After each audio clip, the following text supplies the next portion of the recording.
passing the famous Vasa Museum as we leave Stockholm on our ferry boat trip. We will be travelling 50 kilometres through the vast Stockholm Archipelago to reach one of the outer islands. There will be lots of things to see on the way, including large cruise boats.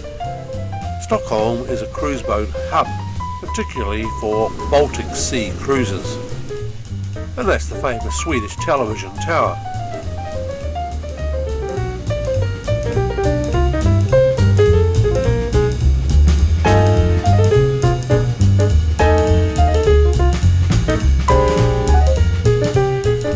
The archipelago comprises around 30,000 islands, skerries and rocks. The hard rock was laid down around 800 million years ago. Then it was polished smooth by various ice ages that followed.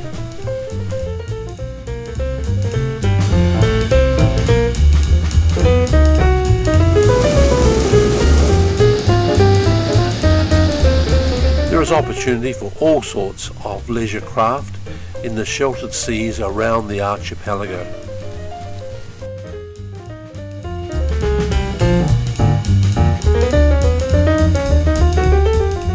We sail past a variety of smaller and larger settlements, all attractively laid out along the water's edge.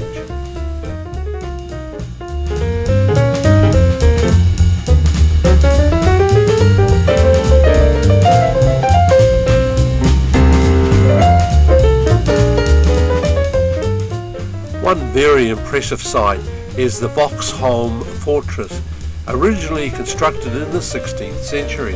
It was constructed beside the main shipping channel to protect Stockholm from attacks from the sea. And it did just that. The Danes attacked in 1612 and the Russians in 1790.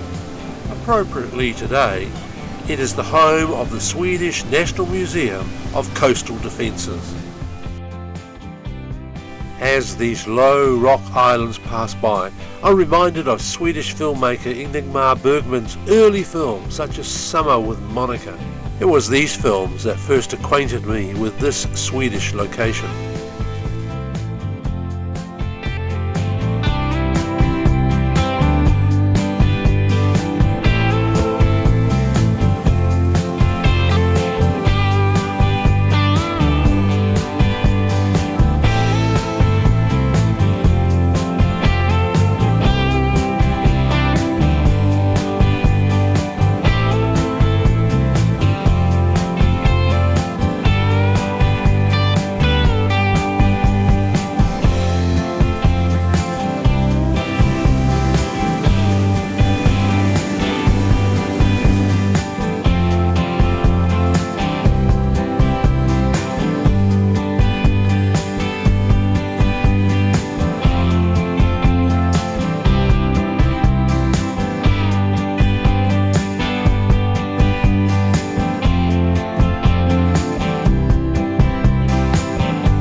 After a 2 3/4 hour journey, we reach our destination. This is Sandhamn, which translates as Sand Harbour. Although correctly, that's the name of the town. The island is Sandhamn, which means Sand Island. And we want to find that while there's plenty of sand, there's also plenty of rock.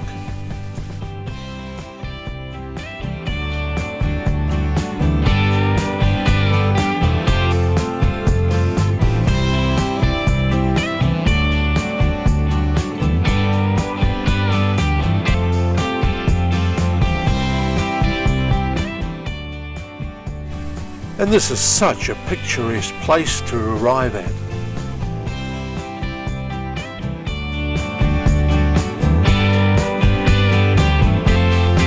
We'll have several hours for sightseeing around the island before it's time for our return departure for Stockholm.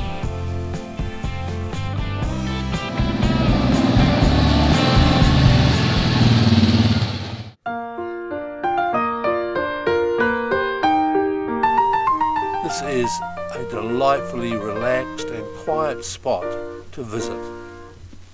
Some of the buildings are centuries old. The Customs House was built in 1752 and still stands. Even modern construction reflects the historic designs.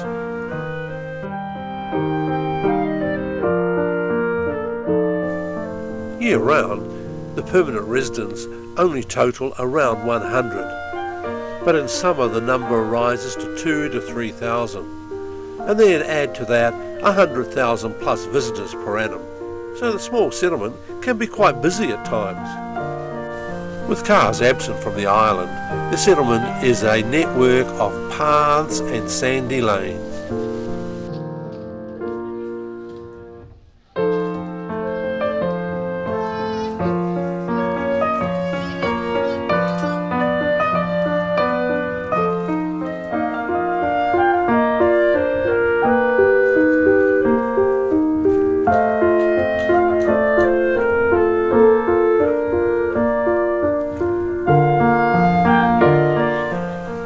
The lack of traffic down the sandy lanes provides ample opportunity for peaceful pastimes.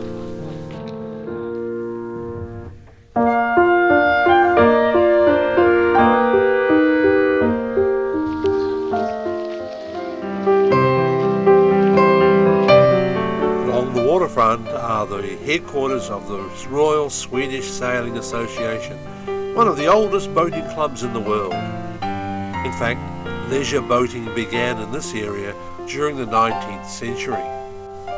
Today, available berths are crowded with pleasure boats.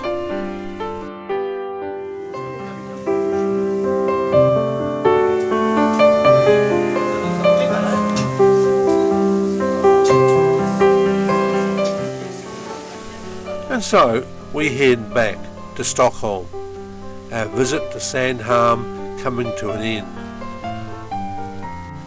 With just one stop along the way, we take the opportunity to inspect the boat's interesting gangplank arrangements.